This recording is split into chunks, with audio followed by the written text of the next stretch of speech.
收看关键时刻。今天川普又口出狂言，画了一个这么大的一个饼。他在接受受访的时候，他说，今年我们可以看到美国经济增速有望达到15%。大家想说真的假的？15%很高哎。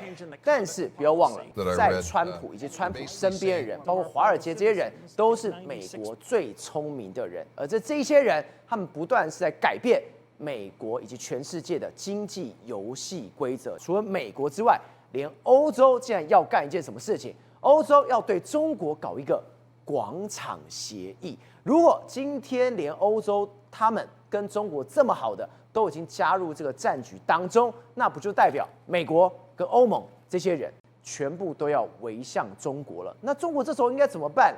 中国不能怎么办？因为中国只剩下一个人，那就是习近平。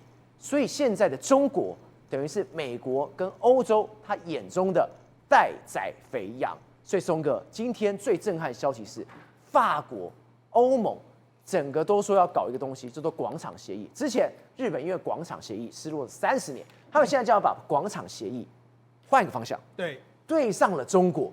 那中国不是完蛋了吗？对，没错。我们拿市场现在的国际局势来说，真的是如一个一盘局啊。广场协议来说是1985年的那个协议，那个协议来说的话，就是由这个英国、美国、法国、德国、日本等5个国家，在这个纽约的广场这个饭店里面，就是这个密会就是说什么，我们5个国家呢要求呢这个日元呢，还有这个西德马克呢，要出现一个升值，然后美元贬值的一个状况。那你想到当时的人，那当时日本还觉得说 OK 啊，我们就这样子来做啊，就没想到这个广场协议一做下去之后呢，后来导致什么？日本先经历了大泡沫之后，进入了衰落了3-4年。对，那西德也是受伤蛮惨重的一个状况，所以当时可以说是美国呢用所谓广场协议呢，让日本要跟美国争霸的这个企图心就此破灭。那你想说，那我们今天讲广场协议要干什么呢？现在居然有一个国家提出来了，要用一个新版的广场协议出来了，而且他这个新版的广场协议要对付谁？要对付对象，居然是中国。而且觉得很奇怪，居然是欧洲国家。那我们知道欧洲国家，你知道马克宏他前一阵不是才去中国访问吗？跟中国签了那么多，我们要投资你投资我。然后今年2月的时候呢，事实上德国总理也要去访问中国，看起来欧洲领导人都要往中国去了，就没想到，你看这是法国的一个报告。法国报告说什么？他说欧洲工业正遭受到这个中国巨轮碾压。他说中国工业威胁这样的状况。他说我们欧洲工业面临生存危机，我们要赶快动真格，要予以反击啊！对，好，那我们讲他怎么反击呢？他说的非常清楚。他说，因为目前为止来说，中国跟欧洲有巨大的成本差异。他说，根据他们预估来说，中国跟欧洲的成本大概是30%到40%。好，赵我问你，如果真的假设中国的成本比欧洲低30%到40%，它产品卖到欧洲去之后，你欧洲会怎么样？整个都趴掉了。对，所以你看，他就说什么，我们的汽车工业、我们的化工产业、我们的太阳能产业、我们的风力产业，全部都被他击垮的一个状况。所以你看，就真的非常糟糕。你看，我们来看这个中国跟欧洲在全世界制造业占比的比例，你看中国一直不断在上升，欧盟一直在下降。那你看美国其实没什么变化，德国没什么变化，可是你看降最多就是欧盟这些地方，就除了德国之外的欧盟都降了非常多嘛，那就被谁夺走？被中国夺走嘛。所以呢，这个法国这个报告就说了一个他说我们现在有2个方法可以弥平这个中国跟欧洲之间的差异。第一个，他说我们直接对这个中国苛征30%的关税，这不是跟川普一样吗？对，没错，收你中国的关税。对啊，所以你看，你最后的路数跟这个川普是一模一样。我们刚才讲，因为巨大差在30%到40%，所以我苛30%关税，那是不是2个价格就差不多？对。他说第2个，或是欧元对人民币贬值20%到30%。也就是说，我只要让这个欧元贬值，让人民币升值嘛，升值来说，它卖到欧洲的产品就变得比较贵嘛。对，用这样的方式，他就说，第2种方法的灵感是来源是1985年的广场协议。这也难怪，今天这个消息出来之后，你看到这2个字，震惊。对，你用一个关税，一个用广场协议，为什么要震惊？是我不知道怎么做啊。对，没错，我怎么办？我就跟你讲，为什么这个对中国来说是非常敲响警钟呢？因为第一个。原本大家认为说，法国你不会搞我们，你马克龙才去这个中国，没想到，这个提出来的居然是法国的这个研究机构他带头作乱。对，好，我觉得现在呢，就是德国跟欧洲、德国跟法国还有欧洲国家好好坐下来谈一谈，要怎么解决这个问题。如果真的弄出一个广场协议来说的话，也不是只有欧洲能够自己做。我想你要联合谁呢？你要联合英国，你要联合美国一起来做，然后这样子还有日本，这样呢要求人民币升值的话，那或许可以解决所有全世界的贸易逆差的问题啊。所以跟你讲，法国这个丢出来之后，你觉得现在其他国家怎么看？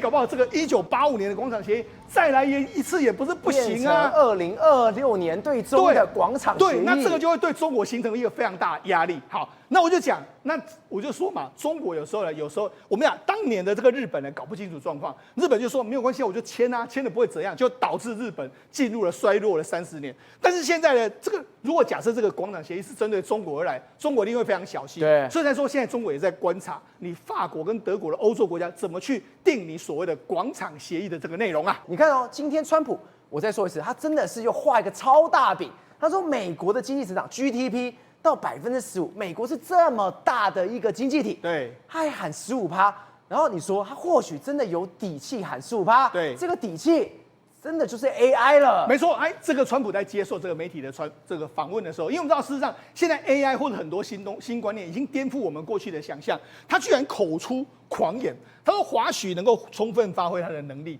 那如果假设他发挥他的能力的时候，美国经济增速有办法达到15%，对，他说他认为是或者是更高，我认为他会做得很出色，他确实是个非常优秀的人。大家想到15%，你也太狂了吧？大家说你做兵。滴超多啊，这样一个状况。好，那为什么这样说？我们跟大家讲一下，美国今年的经济成长率大概2.4%，美国过去50年平均成长率是2.8%，他喊到15%，是5倍，然后他说1950年代以来，美国经济成长率超过15%的这个状况非常非常少啊。对，所以就说这个不太可能嘛，你讲这个也太夸张了吧？不过我跟他讲，川普他的确有底气哦。对，你知道他接受采访的时候就说什么？现在已经进入什么状态？你知道吗？叫做川普经济学，叫 Trump Economy， 这个川普经济学。所以他显然他有他的一套逻辑。好，他的一套逻辑里面来说，那我们来看一看。他说华许做得很好。那好，那华许怎么说？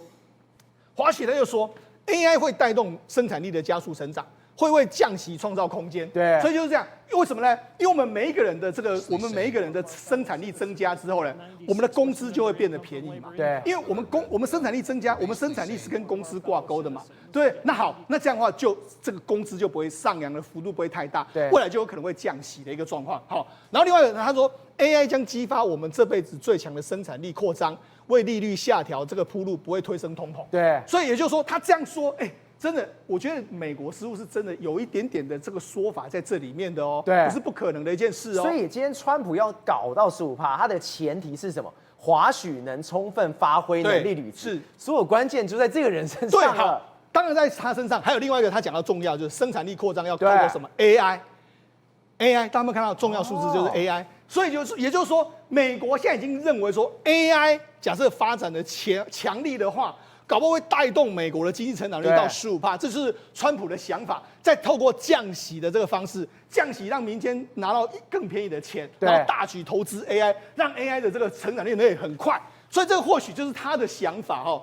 但是呢，你要那这个想法到底对不对呢？我们可以大家看一下，的确有可能是这个样子的。你看哦。美国今年不是要大举的投资 AI 吗？对，我们不是跟大家讲吗 ？Meta、亚马逊、微软还有 Alphabet 在2026年预计要投资大概6500亿美金左右的这个 AI 的这个基础建设。他说明年呢？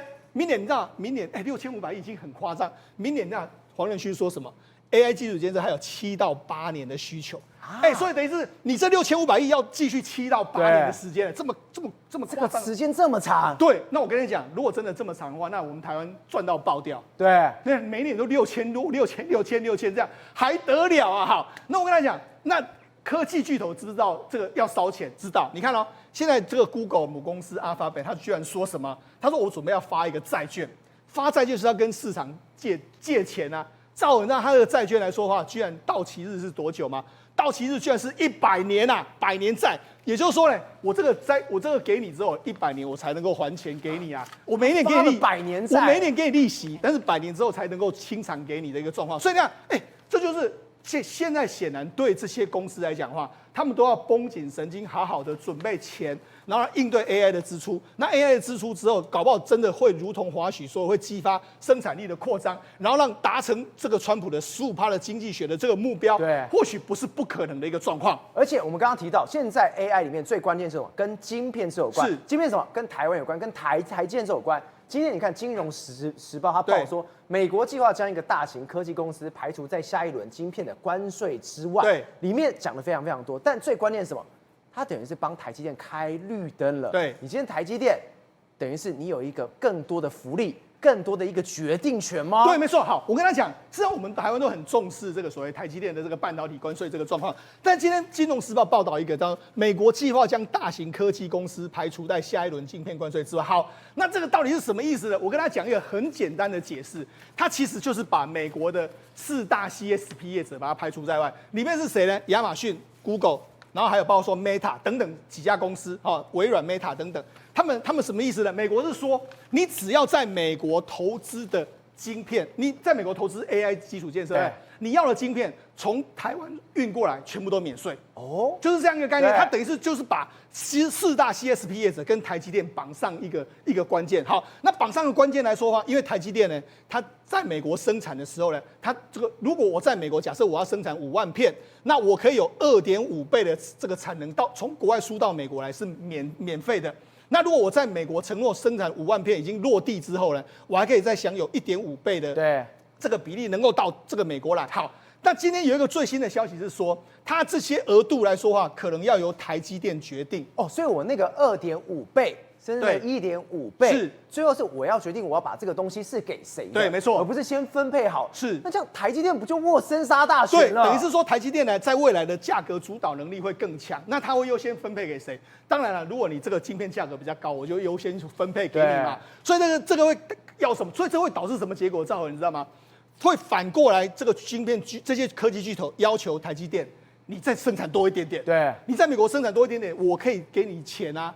对，这就是两个互相啊。所以今天钱越多的台积电当然是先抢单，这也是难怪今天台积电1880喷爆了。对，所以他们两个会互相的连接在一起啊。不过该公司已经承诺在美国投资1650亿扩充产能嘛，所以你看他说最终避免是变成台积电的单方让利的这个状况嘛。对，所以就是说，因为如果你把这个主导权都放在台积电的话，好像有一点你主控权在台积电身上。现在就等于是说我把它跟两个挂钩在一起的时候，两个就可以互相联动。对。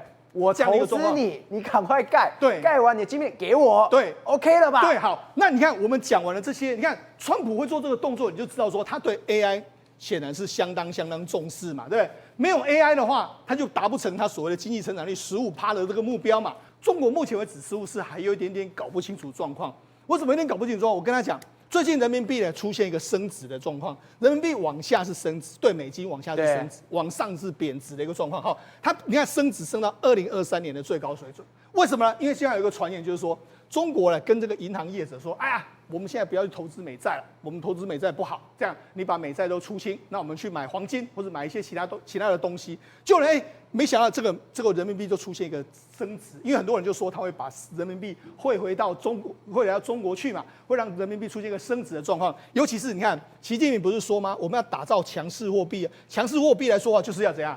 就是要升值嘛，人民币强啊，对，要升值嘛。好，所以我就说，我们扣到刚才我们讲的广场协议，对，赵豪，你知不知道广场协议的目的？假设新版的广场协议的目的就是要人民币升值嘛。哦，那习近平你也希望人民币升值嘛？那就让它升值啊。我们的观念，我们的想法跟你是一模一样的。我就跟你打蛇随棍上，你要强势货币，对哦，我们也挺你。对，那你就升个20%、30%，这样 OK 吧 ？OK， 你就变成是人民币变成是强势货币嘛？对。可我跟他讲，他真的假设这样做的话，他就中计了。因为人民币假设升值的30%左右的一个状况来说，中国的出口已经挂掉。倒一片，对，死一片。那中国的出口挂掉之后呢？现在中国只有靠出口在撑啊。那如果中国出口挂掉的时候，那会怎么样？它就彻底凉了。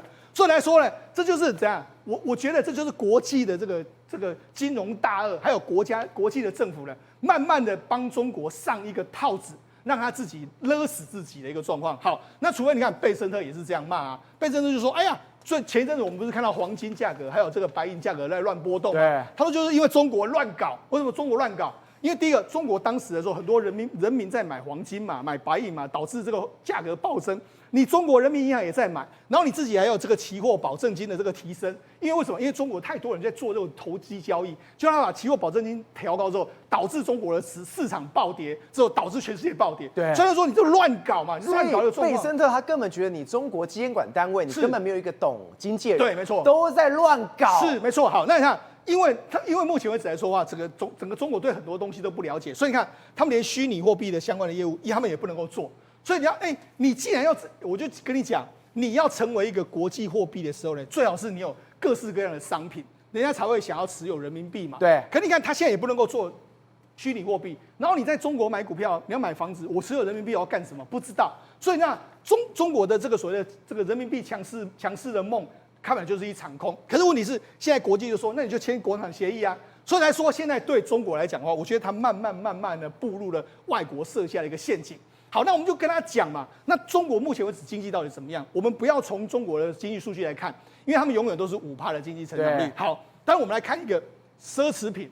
好，对。如果假设如果你今年升官发财的话，你一定会多买一些奢侈品。我买包包，我买鞋子，买皮带，我都送你都没关系了。对，买奢侈品。对，好，那我们来看一下。这2条线呢，比较亮的这条线是2019年，然后比较暗的这条线是2025年。对，中国占这个全世界的奢侈品的消费比，你看在2019年是35%，对，然后他说还赢那美国是22%哈，对，那你看到去年的时候呢，中国降了23%，美国降了升到31%，而且欧洲也起来了，有钱跟没有钱差很多了，对不对？欧洲也起来了，对不对？你看欧洲也起来一个状况，所以你看，这样显然呢，中国在奢侈品的市场开始慢慢的在减少之中。好，另外第二个。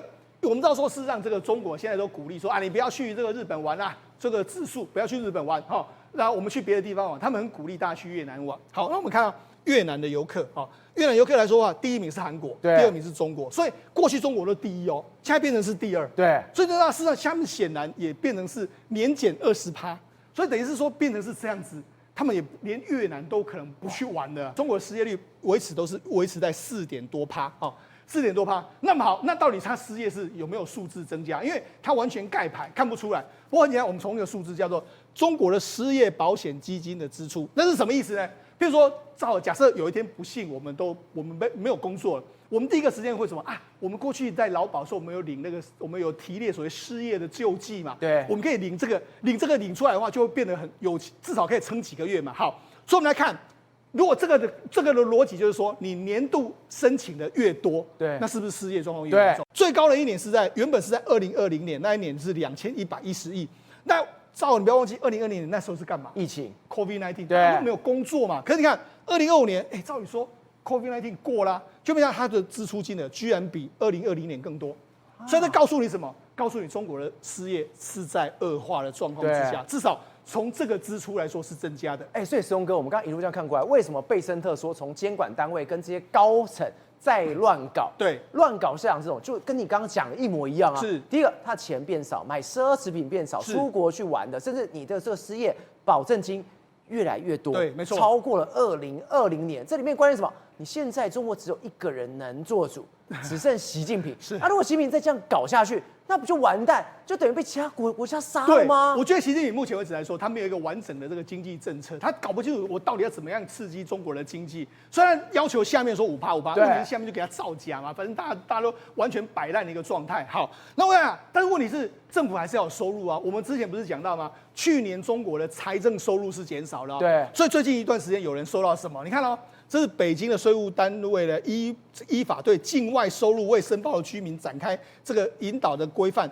所以呢，他连境外收入开始都在查了。广东，你看广东税务局也是这样哦，所以也就怎么样，就是过去的可能中国对这个中国人在海外的钱啊，都睁一只眼闭一只眼，反正我中国税收就已经 OK 了，他现在开始追海外，告诉你什么？他这些钱他也不放过。现在这么多的这个经济数据都告诉你中国经济不好。如果真的假设现在法国跟德国弄了一个套，就说习近平你要强势货币，我们就来签广场协议。假设中国真的走进了广场协议之后，出口爆了之后，那搞不好中国的真的经济大调整的时间就会来临。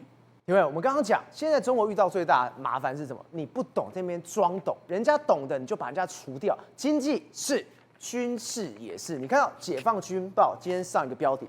政治上强是最根本的强，里面就一句话啦：政治强军，一切听习近平的指挥。我以为军队只要能够去打仗，能够去杀敌，能够去歼灭敌人，不是啦，忠诚比什么都还重要的。对，这是2月9号《解放军报》告诉你一件事情哦，不是说会打仗的，或者是说对军事武器有研究的。对，是不是看到张幼霞在美国看那些武器，大家觉得说他非常专业，对不对？那不重要，重要的是什么东西？就是政治正确。什么叫政治正确？今天解放军要告诉你说，军强叫什么叫军强？就是政治上强。什么叫政治上强？你把政治2个字换成忠诚，就很清楚了。这个政治的意思就是你要对党忠诚，那党是谁在指挥？当然就习近平在指挥。对，所以你对习近平忠诚的话，远胜于一切。所以刚刚提到什么经济啊、科技啊，那些都不重要。军事技能也不重要，忠诚最重要。忠诚最重要，因为你政治不忠诚的话，那不好意思，你这个基本上呢背叛我的话，那这时候你为敌人所用，这就是我不想要的东西嘛。所以其实，在这一篇整篇当中来讲的话，你会发现到他提到了一个人，对，这个人是谁？就是张国焘。很多人可能对张国焘根本就不认识，只知道旁边的那位毛泽东了，对不对？但是你要知道这一章，对不对？1921年这个中国共产党在上海举行第一次代表大会的时候，当时就有3人创党小组，哪3人呢？就是陈独秀、李大钊，还有一个就是张国焘。所以张国焘其实说真的，他是什么创党元老啊？那创党元老到什么时候跟毛泽东分道扬镳？就是在1935年的时候，当时长征的时候呢，当时毛泽东他们是准备要北上到这个所谓的陕西，到延安。结果张国焘呢不要，然后后来张国焘就到四川去另立党中央。你知道一件事情吗？当时的政治上多悬殊，军事上多悬殊吗？张国焘手上拥有8万大军，对，毛泽东手上大概只有1万到3万大军而已。所以什么意思呢？大家应该是什么？西归挖大饼才对啊，应该往张国焘这边走啊。结果不是，结果这些人全部都听毛泽东的。即便你是创党元老，你基本上不听党中央的话，你就是没有用，就是没有忠诚度。对，那这个我连月也不要。所以他影射谁？就是影射张幼霞。所以他这篇文章是影射张幼霞，所以他里面写这么多，他说什么？来，你看到哦，他说长征途中，张国焘进行分裂党跟红军的活动，面对威逼利诱，朱德同志坚定表示北上决议，我在政治局上举过手的。然后讲一大堆完之后，全党讲政治，党内政治，生活健康，我们党就风清气正，团结统一，充满活力，讲了这么一大堆。就在指张幼霞，你不忠诚。对，他讲张幼霞的意思是说，没有错，你带队带军很强，你有专业技能没有错，你也深得这个解放军的人心，但是没有用。为什么呢？你不听党中央的话，你不听我军委会主席的指挥，那在你怎么再厉害都没有用的意思。所以今天来讲哈，就是说。解放军报特别举出了共产党过往的这些历史哦，来告诉这些党员们，告诉解放军们说，你不管怎么样要听党中央的话，我习近平做这样的决定，你们就听了。那基本上他也要告诉他们不要再造反了。对，你知道当时毛泽东怎么处理张国焘的那8万军吗？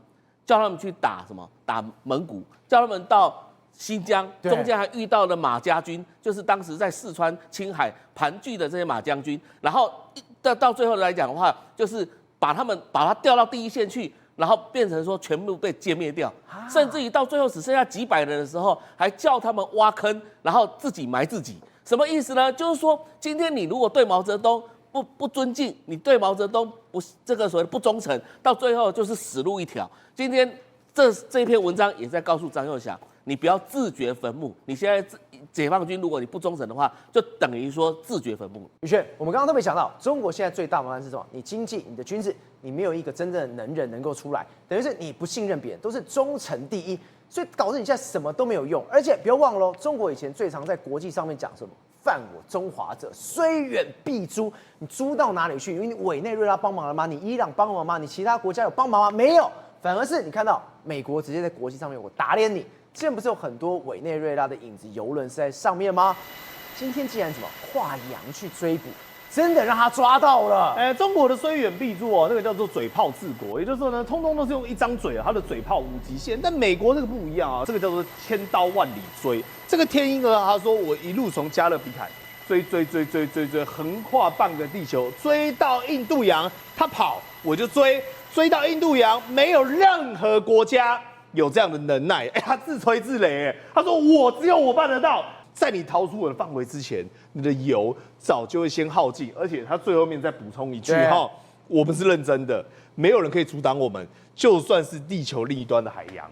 赵和，这真的不是夸张，因为他们真的追到了。你如果有在地球，对不对？我现在站在这个位置，他们追的距离就我从现在用力一蹬，然后贯穿地球到对面，就在那里这么远，他们是跨洋追捕的，真的追这么远。那他们为什么要追他呢？《华尔街日报》就讲这是有史以来他们跑过最远的一次。那现场那个画面很恐怖，你看直升机直接垂降，但这不是重点，因为你要想想看，为什么我们有摄影机在拍？摄影机这边也是一台直升机，对。结果呢，它的镜头稍微往左一带，你会发现是一个铁铮铮的汉子，拿着枪支对着底下一个一个在盯。这就是他们行前出发前我们讲的，包括你看这是直升机在这边，等于说他们登舰之后，然后你看上面的人，他是直接坐在直升机上，有没有看到那个枪？他是枪口对着船上所有的船员，跟他的指挥中控就是。你敢给我再乱动，你敢给我越雷池一步，你敢给我任何动作，我马上把你击毙在现场，马上就哒就下去了。对，这是我跟你讲，这是非常有人攻坚打恐怖分子也没有这么凶。这只是一艘游轮他们用这种方式去对待这艘游轮。但你知道为什么要这样子吗？因为当时委内瑞拉那时候是不是马杜罗的要被击毙，要被带走之前不是击毙有很多艘，总共16艘。逃到国外去，那个叫漏网之鱼。对，但你就问一件事情不对美国现在不是控制委内瑞拉了吗？对，美国现在不是拥有它的油权了吗？对，但为什么还要去计较这16艘？对，美国就是要计较。你当时偷运的，我都要拿回来。我想，这都是我老美的。对，说得很好，全部都我的，一根毛都不分你，所以他就这样追着他。然后呢，原本这一艘叫做阿奎拉，那这个阿奎拉呢，它有一个假名，你知道为什么？他为什么可以跑得掉？因为你看，这是他当时跑掉的画面。对，他们发现说，雷达上第一个他用假名去做欺骗，再来呢，他们连坐标航行的坐标都用我们讲的这种篡改器去做篡改。所以呢，理论上来讲，他们跟幽灵一样，应该已经消失在整个海洋里面了。结果没有想到，美国还是有办法找到他，而且我还知道你上面有70万桶，对，我还知道你的目的地。要去中国，那我当然虽远必诛，我要把你抓回来。对，所以你想想看，这一篇贴文跟这一场行动，它的针对性是给谁看的？跟中国讲了嘛。但是你知道我们刚刚才讲说嘴炮，我突然发现你真的不能跟中国靠太近，因为你会跟你的朋友越来越像。伊朗也开始打嘴炮，真的假的？真的，你知道伊朗说他的想定是什么吗？就你看到现在这个画面，他说要毁掉美国的林肯部队，把整个航空母舰舰群，把林肯号给处理掉，对，翻掉。怎么处理？他说我们首先不是，他就用中文讲话很奇怪，对不对？因为这是央视帮他宣传的。来，由千禧者号还有呢阿巴比尔，我们透过这个无人机锁定它的定位，同时对美军呢进行定位之后，用超视距雷达。什么叫超视距雷达？他就说我可以侦测到它的所有的定位跟范围，看到航向，然后发射波斯湾跟霍尔木兹2型的我们讲的弹道导弹，一次的把这些舰艇击沉。你知道更好笑是什么吗？他说导弹过去的时候，他演一幕画面他就演那个美军的阿兵哥在舰上，然后拿着望远镜在照，然后很紧张，然后仓皇逃窜。我心想说你开什么玩笑？他是傻子是不是？他最好是会用望远镜才看得到了。然后呢，同时他说派出我们的火力支援舰，开始呢打一些反舰导弹，最后配合大量的自杀无人机，有没有？他们不是有什么见证者多少？见证者100多131什么等等的。然后呢，最后再用我们的潜艇鱼雷。他想得很完美耶，他全部都演了一整出，说把这毁灭性打击手。那我跟你讲，赵，那不用怕了，伊朗不用跟美军打，直接灭了他就好了，对不对？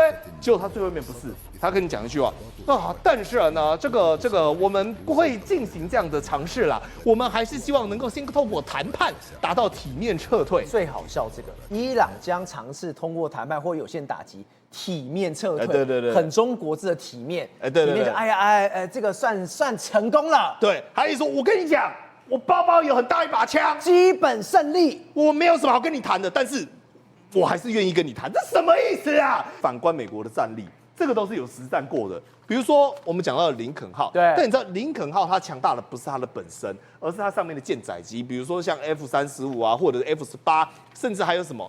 我们讲的哦，卡达有部署所谓的 B52，而这3个是3位一体，可以进行多层次的交互打击，所谓的高低配。但是我们仔细看到呢，它相对应的跟着这个林肯号来中队很可怕。为什么？这是一套组合拳。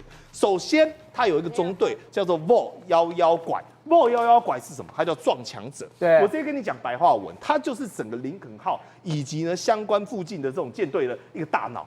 它上面搭载所谓的 E2D。而这个 E2D 是做什么的呢？它是做所谓的中控，也就是在天空里面的航空母舰跟指挥中控机。然后另外呢，当它中控监控完所有的空情状况，以及掌握呢空中以及地面的威胁之后，它再配合所谓的钨丝，这就是所谓的电战机。那这电战机干嘛呢？进行电磁上的瘫痪干扰，而最后再由它的战斗中队高茂人。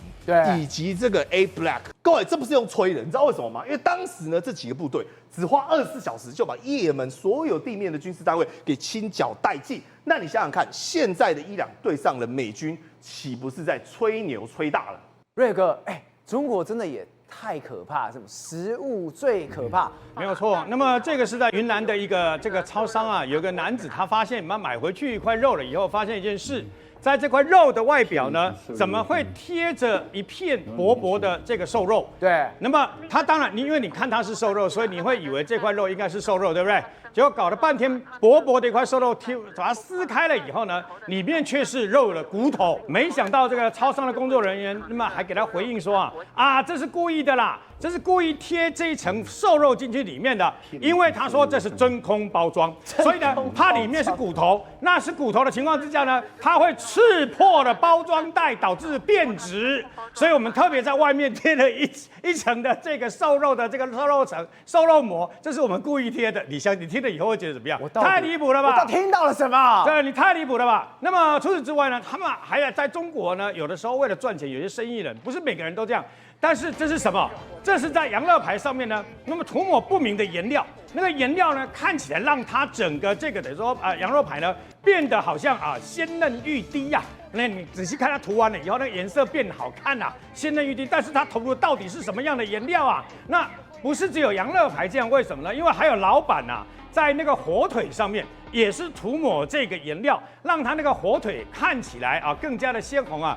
如果你是人工色素的话，如果你是人工色素不伤身体的人工色素也就算哦，但问题是你到底是涂的是什么东西？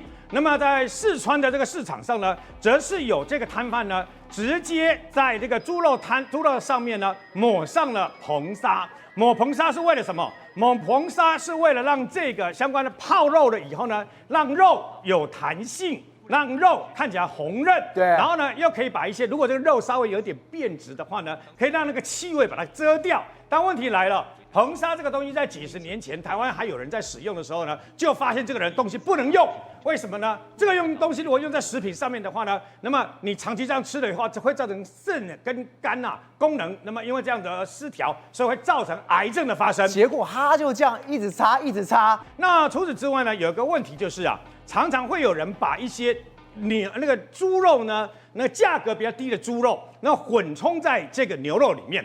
那通常采取的方式是那么猪肉，因为猪肉比较白嘛，牛肉比较红嘛，所以呢，它会混在一起以后，会给它用颜色或干嘛？但是这个太没有技巧了，因为它直接把猪肉放在这个牛肉的里面，所以呢，它要放正，你把这个牛肉呢给切开了以后，里面就是白色的猪肉嘛。等一下，这太夸张了吧？这里面就是白色的猪肉。我不是买牛肉吗？还有人是怎么样？那个保特瓶里面装牛血。为什么装牛血？那猪肉不是比较白吗？对，我就用牛血，然后刷在这个比较白的这个猪肉上面，让它看起来像是牛肉因为它是用牛血下去这个肉擦了不注意看的话，你真的以为是买到的是牛肉嘛？那除此之外呢，那么有些还会加一些奇奇怪怪的各式各样的这个燃料，因为水蜜桃放久了以后呢，会慢慢的变得没有那么讨喜，没有那么新鲜嘛。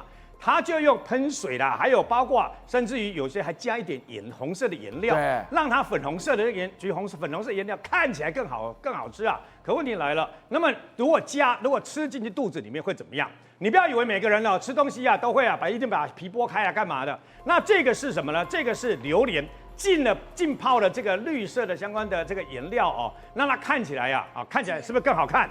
问题就来了，那一锅绿色的颜料到底是什么东西那浸泡了以后呢，会不会产生那安全呢？这太可怕了。还有人把中国所产的这个杏子呢，那我们叫李子啊、杏子等等啊，你把它泡在水里面了以后呢，会掉色。那天然的它怎么会掉色呢？那么他们在上面呢，用一些燃料呢，一些燃料把它给涂在上面，所以你放下去了以后呢，那个白色的这个清水会因为这样子啊，浸泡在里面了以后，那个就会掉色了。那么它小番茄啊加这个苏打粉清洗以后，一样也会掉色。还有这个砂糖橘呢，去浸泡这个小苏打水呢，就一层蜡就浮上来。蜡这个东西啊，是保存是没错，但有的时候蜡这个东西，如果你大量弄了以后呢，事实上对身体是非常不好的。那么你有没有浸泡过？你有没有浸泡过？把这个橘子浸泡过这个防腐剂啊、防腐的药水等等啊，再涂上蜡等等。因为有人去反映说，他吃了这样几个这个等于砂糖橘了以后呢，他觉得自己好像食物中毒一样，非常不舒服，肠胃不舒服啊，所以才爆出这样的一个涂蜡的一个疑云。好，那么快过年了，很多人习惯买年菜。不是只有台湾买年菜而已，中国也有很多中国人习惯买年菜。那么有一家很有名的这个上海的小南国啊，那么最近发生一件事，那么有的时候啊，那么有些有良心的那个业者呢，太鸡婆有个好处，在上海的有一家小南国呢，那么他的隔壁的邻居。因为发现小南国竟然无预警的倒闭就关门了，但问题是一大堆人来啊，要上门要吃饭啊，要领年餐领不到，所以他后来隔壁老板呢就好心的做了一件事，他也好心进去了解到底怎么回事啊，所以后来发现这个员工啊，这个小南国的员工啊，还有厨师说，我们已经好几个月没有领薪水了，干嘛了？那老板也不知道哪里去，都联络不上。后来他就柜台发现了一本叫做年菜预约本，这你看隔壁这个邻居多厉害啊，多有心啊！他一个一个打电话跟他们讲说：“哎，这家好像倒了，你们怕那个过年除夕夜吃不到年菜啊？你们要赶快想办法啊！”那这些人赶快冲来了以后呢，被害人冲来以后发现倒了怎么办？有一些已经缴了500块人民币、1000块人民币，这些你的皮要懵了，因为人已经跑了嘛。对，那老板也联络不上了，那怎么办？而且我现在最害怕的是什么？是如果是一家关，我去其他家也就算，你可以看到这一边。小南国、正大店、国会店、服饰店、金融街店，通通都倒了。事实上，这一家店，这个小南国呢，那么它已经有好几十年的历史啊，最多的时候还扩充到139家的这个分店。当时的营业额1年超过20亿人民币啊！因为它倒了以后，很多人去储值，对，里面的储值金可能4000人民币或5000人民币，因为没有人料到它会倒闭，最后去储值了以后，它倒了，你的这些储值金也成为一堆的废纸，就这样永远再也没办法消费了。宏观取材，厘清真相，犀利精准，深入剖析，时刻掌握关键，新闻时事不漏接。老时段，新气象，我是钟浩和，关键时刻2.0全新出击。